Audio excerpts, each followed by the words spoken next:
सुप्रभात प्यारे बच्चों, स्वागत है आपका कक्षा 10 की वर्कशीट नंबर 6 में।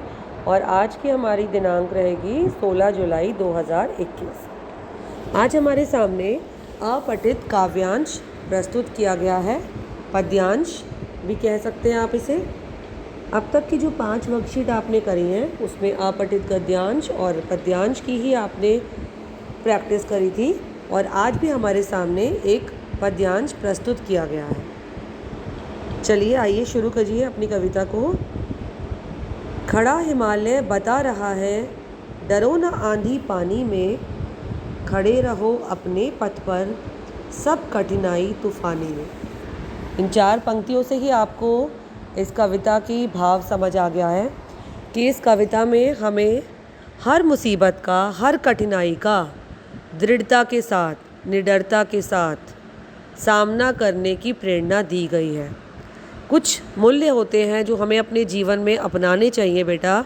अगर आपको अपने जीवन में सफलता प्राप्त करनी है, अपने लक्ष्य को प्राप्त करना है, तो हमें अपने जीवन में धैर्यता, सहनशीलता, आत्मविश्वास, संकल्प शक्ति, दृढ़ निश्चय, इन सभी मूल्यों को अपनाना पड़ेगा, तभी हम जीवन में सफलता प्राप्त कर सकेंगे।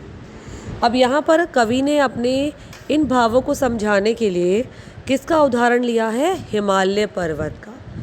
कवि कहते हैं कि जिस प्रकार हिमालय पर्वत निडरता के साथ बिना डगमगाए हुए खड़ा हुआ है और हर तरफ से हमारे देश की रक्षा कर रहा है दुश्मनों से, इसी प्रकार से हमें भी हर कठिनाई का दृढ़ता के साथ बिना डगमगाए हुए सामना करना चाहिए।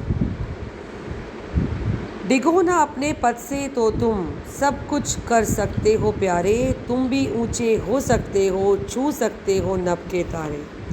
अगर अपने रास्ते से तुम डगमगाओगे नहीं, एक बार सोच लो कि हाँ मुझे ये लक्ष्य को प्राप्त करना है, ये है मेरा जीवन में सपना, ये मैं बनना चाहता हूँ, तो अगर तुम ये ठान लोगे मन में और उस पथ पर चलने के लिए रास्ते में आने वाली हर कठिनाई का सामना करोगे, तो तुम क्या देखते हो कि तुम बहुत ऊंचाई को प्राप्त करोगे। जिस प्रकार आकाश में तारे डिगमगा चमचमा रहे हैं, टिमटिमा रहे हैं, उसी प्रकार से तुम भी हर उस व्यक्ति के समान बन जाओगे जिसने जीवन में सफलता को प्राप्त किया है। अचल रहा है जो अपने पथ पर, लाख मुसीबत आने पे। अचल का मतलब क्या है? बिल्कुल एक स्थिर रहना, घबराना नहीं। मिली सफलता जग में उसको, जीने में भर जाने। जिंदगी भी बचाए आई, जितनी भी बाधाएं आई, उन सब से ही लड़ा हिमालय, इसलिए तो दुनिया भर में हुआ सभी से बड़ा हिमालय।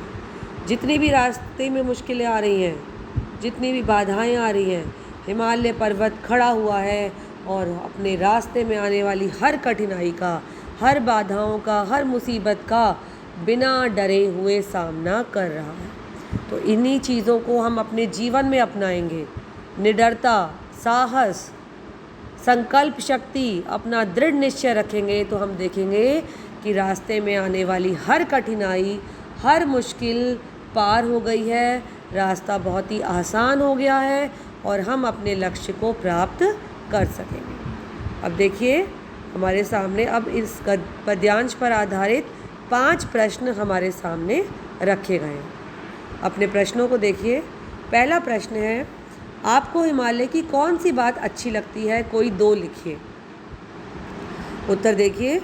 हिमालय हमें सिखलाता है कि हमें अपने रास्ते में आने वाली कठिनाइयों का बहादुरी से सामना करते हुए निरंतर आगे बढ़ना है और जीवन में बिना डरे अपने लक्ष्य की, अपने सफलता को प्राप्त करना है। ये हमारा पहला प्रश्न है और उसका उत्तर। दूसरा प्रश्न कह रहा है, मुसीबत के समय क्या करना चाहिए? वैसे मुझे लगता नहीं है हमें इस पर चर्चा करनी चाहिए, हम काफ़ी इसके बारे में आपसे बता चुके हैं। क्या है? आप सबको पता है, मुसीबत आ गई तो वो एक व्यक्ति वो होता है जो घबरा जाता है, डगमगा जाता है और वहीं पर अपने जीवन को ख़त्म कर देता है, समाप्त कर देता है। और एक दूसरा रास्ता ये है कि मुसीबत आने पर हर मुसीबत का डटकर हमें सामना करना है। तीसरा प्रश्न है, इस गद्यांश का पद्यांश का उपयुक्त शीर्षक लिखिए। तो आपको शीर्षक का मतलब क्या होता है, जैसे हर पाठ का, हर कठिन चैप्टर का, हर कहानी का एक नाम होता है, ऐसे ही आपको अपने इस पद्यांश का भी एक शीर्षक देना है। तो हमारे इस पद्यांश का शीर्षक आप कुछ भी दे सकते हैं अपनी समझ के हिसाब से, लेकिन पद्यांश से रिलेटेड होना चाहिए। जैसे मैंने दिया था हिमालय की सीख, हिमालय का संदेश, मुसीबतों का सामना, कुछ भी दे सकते हैं आप। चौथा प्रश्न कहता है कि इस काव्यांश में किस रस और किस अलंकार का प्रयोग हुआ है। ये हम पूरा डिटेल में बेटा जब व्याकरण शुरू करेंगे तब इस पर चर्चा करेंगे, लेकिन इस प्रश्न का उत्तर लिखने के लिए मैं आपको बता दूं कि इस पूरी कविता में अगर आप ध्यान दो तो आपको साहसी बनने, जीवन में कभी हार ना मानने की प्रेरणा दी गई है। कवि निरंतर आगे बढ़ता है, हर मुसीबत का सामना करना है। तो इस प्रकार की जब कविता होती है तो हमारे अंदर वीर रस भर जाता है। हम चाहते हैं कि हम भी आगे बढ़ें और जीवन में सफलता प्राप्त करें। और अलंकार इसमें छोटे मोटे बहुत से आए हैं, लेकिन अगर एक पूरे अलंकार की बात करें तो हम लिखेंगे कि इसमें मानवीकरण अलंकार हुआ है। मानवीकरण अलंकार का मतलब क्या है कि यहाँ पर एक निर्जीव हिमालय को एक सजीव इंसान की तरह प्रस्तुत किया गया है। अगला प्रश्न बहुत ही रोचक है, इसमें आपको अपने विचारों की अभिव्यक्ति करनी है। ज़रूरी नहीं है आप यही उत्तर लिखेंगे, आप अपनी मर्ज़ी से भी उत्तर लिख सकते हैं। देखिए क्या कहा गया है कि हिमालय के कौन कौन से गुण हैं जो आप अपने जीवन में अपनाना चाहोगे। तो मैंने लिखा है यहाँ पर कि मैं हिमालय से आत्मविश्वास, साहस, निडरता, संकल्प शक्ति, दृढ़ निश्चयता, आप कुछ भी लिख सकते हैं बेटा। और मैंने फिर लिखा है कि हिमालय के दृढ़ निश्चय और संकल्प वाले गुणों को मैं अपनाना चाहूँगा या चाहूँगी। तो आशा है आपको ये कार्यपत्रक अच्छी तरह समझ आया होगा। जल्दी से आंसर्स करके अपने ग्रुप में शेयर कीजिए। वीडियो पसंद आई है तो लाइक और शेयर ज़रूर कीजिए। थैंक यू बेटा, ध्यान रखिए सब अपना।